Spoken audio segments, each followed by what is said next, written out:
It has been eerily quiet about the next generation Supra. The current generation, co-developed with BMW, built in Austria using pretty much BMW's powertrains. However, they were co-developed with Toyota. It looks like we're finally getting concrete information from Japan on this next generation Supra. Toyota is not scrapping the Supra. In fact, they might be scrapping BMW, and it's looking pretty sure at this point. Grab your snacks and drinks, buckle in, and if you're excited for the next Supra, which is going to be 99% sure at this point, fully Toyota, smash the heck out of that like button and let's get into it.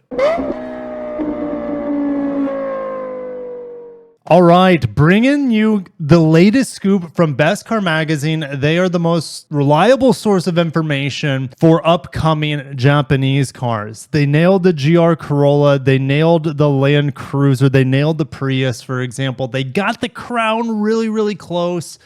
And now we have the latest information on the Supra. Now, let's take a look at the renders first. The renders here and illustrations of this new car, they're saying that it's going to be close to this. Again, take it with a grain of salt. They said that the proportions here are about the same as the current Supra. They seem to be pretty certain here at certain design elements. They said maybe not the whole car they have down, but they're very certain about certain aspects of the design. Which aspects of the design, I'm not quite sure. They're saying it's still going to be a two-seater.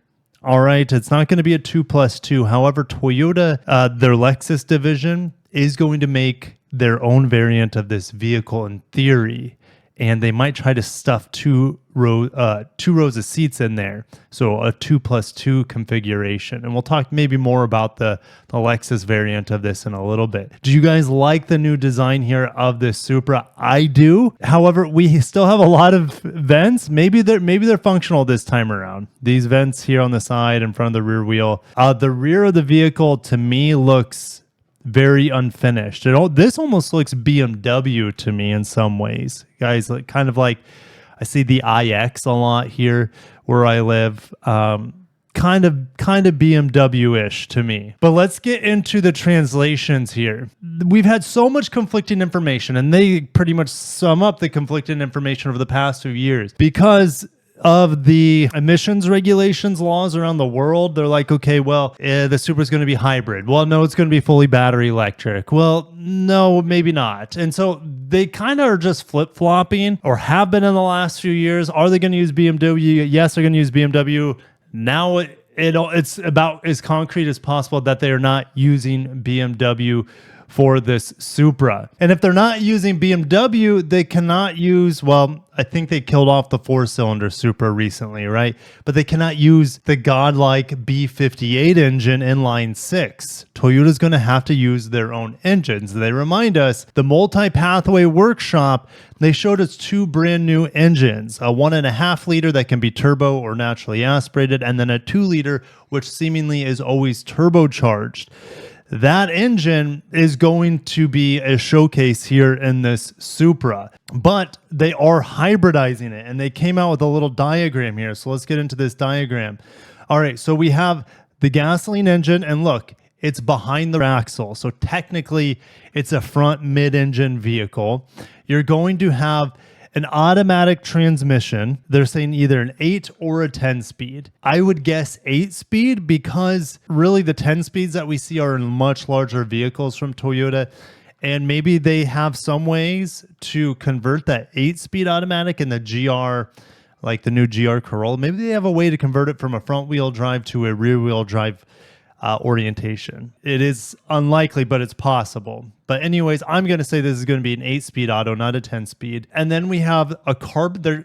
They're certain on this that we're going to have a carbon fiber propeller shaft, possibly a carbon fiber transmission case, and then a hybrid motor in the back. And when you have this hybrid motor in the back, that's going to shift the weight backwards, okay, which is going to keep the vehicle a little bit more balanced. This hybrid motor, if you look at like the LX700H or the hybrid or the iForce Max Tundra, for example, the hybrid motor is between the engine and the transmission. They're saying it's going to be back by the rear differential. Also keep in mind that just because it's not on this pretty basic diagram here, that doesn't mean we won't have a hybrid motor. So a motor generator here in between the engine and the automatic transmission like we have on the LX700H and iForce Max engines, for example. It makes more sense if there would be an electric motor here. The one back here is unlike anything we've seen in a Toyota hybrid before. And so if the electric motor here is providing maybe 50 horsepower, then it's possible this one could provide around 50 horsepower. I don't know why you would need the additional motor back here. All right. I guess more motors means more electrified assist. I'm trying to figure this out. If you guys can figure this out, why the hybrid motor is back here and not where it currently is in other Toyota hybrids, let me know down below. Then the hybrid battery is going to be back here underneath the floor of the trunk area. And that's great. We want more weight over the rear wheels. That's a good place for it. But notice the battery still is, the center of the battery's weight is going to be in front of the rear axle. So they're trying to centralize the weight as much as possible here on this Supra, which makes sense to me. They're also saying that the vehicle can run on the hybrid motor alone, or should I say the electric motor alone. But it's not a plug-in hybrid. So it'll be similar to Toyota's current hybrids. It's in theory a parallel hybrid.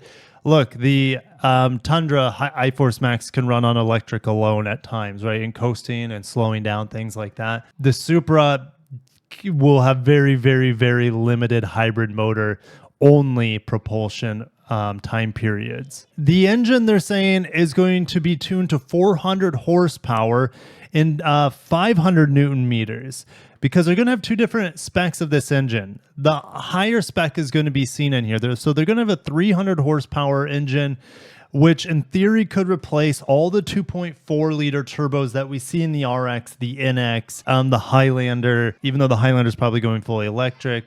Sorry, it's Saturday morning. The kids are all home, so if you hear them in the background, we're just rolling with it. And so we have two different engine tunes. The lower tune is going to be for the majority of Lexus models, I would say. And the upper tune is going to be for performance Lexus models and performance Toyota models. And so they're saying this upper model that's going to be seen in the Supra is 400 PS, which is just shy of 400 horsepower, and 500 Newton meters. So 500 Newton meters is about 368 or so pound-feet of torque. So we're going to have a lot of torque here. We're going to have a lot of power, and that's just from the engine alone. They're saying that this electric motor is going to add about 100 extra horsepower, which is a lot more than what we see in the LX700H and the iForce Max. That's about a 50 horsepower motor, 48 to be technical. We're going to have big torque from it, absolutely, but it looks like it's going to be about double the horsepower output from this small electric motor to aid the engine. So we're going to be getting close to 500 total horsepower here from the system. And this 51 kilogram meters is exactly the same as 500 Newton meters or 369 pound-feet of torque. So we don't have a system output for torque, but it's possible it could be 600 pound-feet of torque. They're saying it could be released in 2026. That sounds overly optimistic to me. I'm expecting maybe 2027, 2028. I just don't want to get my hopes up too much here on this Supra, at least when it comes out. I think this setup right here is pretty much, I don't know. Here's the thing. You believe what you want, but I'm feeling pretty good that this is going to be the setup. I'm feeling pretty certain that this design is going to be very similar. And there's no way it's not using this turbocharged 4-cylinder engine. Are you guys sad that it no longer has an inline six? Unfortunately, it's just the way of the world. And if you want to have a sports car in the second half of the 2020s, it's probably going to have to be electrified in some way. However, we're not done, right? Lexus, this Lexus design, and maybe I'll pull it up. I will pull it up for you guys. This Lexus design came out maybe earlier this year or late last year. And so Lexus needs a replacement for the LC. It needs a replacement for the RC. So here's the scans from Best Car a while back, and this is this is almost in some ways a revival of the original SC300 and SC400. And you look back, that was essentially the Lexusified version of the Supra Mark IV. This is going to be the Lexus version of the Supra Mark VI, built 100% by Toyota with no development outside. Now, when this came out, that they were saying, oh, it's going to be a V6 hybrid. But now that we have those new engines, this came out before that new engine presentation, there's no way it's going to be a V6. It's going to be that inline 4 tuned to 400 horsepower. Now, could Lexus have an RC300 with 300 horsepower? That's if they call it the RC, but they could have an RC400 as well. I think they should go back to the SC naming, because the SC shared with the Supra, the first generation SC, and then it went kind of its own route, sharing some things with the LS430, with the SC430, which I see on a daily basis here in South Florida. It's kind of like the retirement home for those vehicles and their drivers.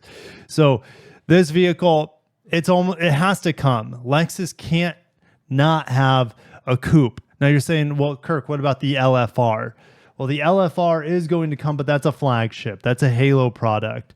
And I guess we can transition to Toyota and Lexus sports cars going forward, because this article doesn't stop with the Supra. It finishes with this, talking about the new onslaught of sports cars from Toyota. We're going to have a GRMN Yaris 2, right? Because there's currently a GRMN Yaris. So you're going to take it to the next level with this guy back here. And there's going to be a GRMN Corolla in theory. All right. We've seen spy shots of it testing around the Nürburgring. GRMN versions of both of these cars. Almost guaranteed that they're going to come. The Starlet would be amazing. Unfortunately, we're not going to see the Starlet in America. It's too small. They talk about the next generation GR86, saying it will have a 1.6 liter turbo hybrid. So something similar to what we see in the Supra, but a much smaller engine. But this thing would be expensive at that point. And then they're saying that the GR Super Sports, which is the same thing as the Lexus LFR, well, they're saying that it was supposed to be a Lexus, but it's transferred to the GR brand. I haven't heard that. In fact, I'm 99% positive it's going to be a Lexus, but like the Supra is going to have some Lexus counterparts. Why can't Toyota also have a flagship Toyota sports car based off that LFA2 or LFR, and then Lexus could have their own as well? I don't see why you would limit yourself to a single brand. You could have different styling, higher end materials in the Lexus, and this car exists for motorsports and motorsports adoption. So why not have it on both brands so you can use those cars for more competitions, is my theory. They also give us a timeline of when these sports cars are coming out. They're saying next gen GR86 is coming out next year.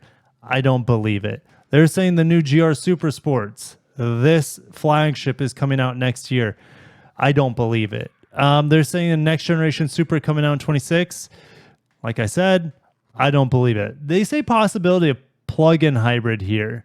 I guess it's a possibility, but if you plug-in hybrid that setup, you could be getting well over 500 horsepower at that point. It'll be interesting to see what they do with it. Successor to the Celica GT4 and the MR2, they say both of those are coming out in 26. There is no way Toyota loads in 4 sports cars in 2026, and possibly the Lexus variants of them as well, especially on the GR Supra, right? The Lexus variant of that, the rebirth of the SC. There's no way that they load that right after coming out with the new GR86 and the GR Super Sports. If they do, it's going to be, I thought we were already in the a return of the golden era of Japanese sports cars. It's not quite as diverse with so many competitors from other brands, but this timeline just seems impossible in my opinion. All right, let me know what you guys think down below. They could spread out all these models between 2025 and 2030.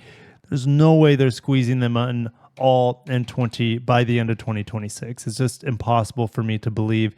I mean, This is Toyota we're talking about, the brand that it's delayed the 4Runner for about 5 straight years now. The MR2 is going to come. The Celica is going to come. A new GR86 is coming. The Starlet for Japan. GRMN Corolla and GRMN Yaris. We're getting the new flagship Super Sports. And then you have the new Supra coming as well. It's crazy that it's happening, but it's just, I don't believe that it's all going to be within a 2-year time frame. So I'm very happy with what I see and hear of the new Supra. The greatest news to me being that it's all built in-house. I'm excited to see what Toyota can do with hybridization here. Do I wish it was non-hybridized? Absolutely. Keeps weight down, keeps it more simple, and keeps the idea of a manual transmission intact. But it doesn't look like it's going to be non-electrified. It's seemingly guaranteed to be hybridized at this point. A lot of these cars won't be. All right. I think GR Super Sports will be with a twin turbo V8. I think these two will not be hybridized. Starlet will not be hybridized. These will not be hybridized. Anyways, I'm going to shut it down there. I'm excited. It's still mind-boggling that Toyota has this many sports cars coming out in the 2020s when everything's getting more boring and more homogenous. Everything's pretty much copy and paste at this point with the same turbocharged powertrains, or everything's going hybridized, or everything's going electric. So yes, long live Toyota and Gazoo Racing at this point, and I can't be more excited for the new Supra and the lineup of GR sports cars. Thank you guys. I'll catch you in the next one. Peace.